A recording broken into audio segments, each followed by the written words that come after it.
অভিনেতা আরশ খানের জন্মদিন আজ। বিশেষ এই দিনে তার মধ্যে কাজ করছে মিশ্র অনুভূতি। একদিকে বয়স বাড়ার ভাবনা, অন্যদিকে কাছের মানুষের ভালোবাসা ও শুভেচ্ছা তাকে আনন্দ দিচ্ছে।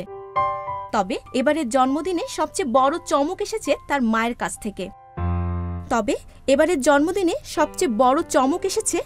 কাছ থেকে। মা তাকে উপহার দিয়েছেন একটি আয়না ও প্রিয় বই, যা তার জন্য বিশেষ আনন্দের। আরশ খান একজন বইপ্রেমী মানুষ। তিনি বিভূতিভূষণ বন্দ্যোপাধ্যায়, আহমদ ছফা, আখতারুজ্জামান ইলিয়াসের লেখা পড়তে ভালোবাসেন। শুটিং না থাকলে বেশিরভাগ সময়ই বই পড়ে কাটান। বর্তমানে কম কাজ করছেন, যেন প্রতিটি কাজে যথেষ্ট সময় দিতে পারেন। বিলাসিতা তাকে টানে না, সাধারণ জীবনযাপনই তার কাছে আনন্দের। দামি পোশাক বা ব্র্যান্ডের জিনিসের প্রতি আকর্ষণ নেই, বরং সাধারণ পোশাকেই স্বাচ্ছন্দ্য বোধ করেন।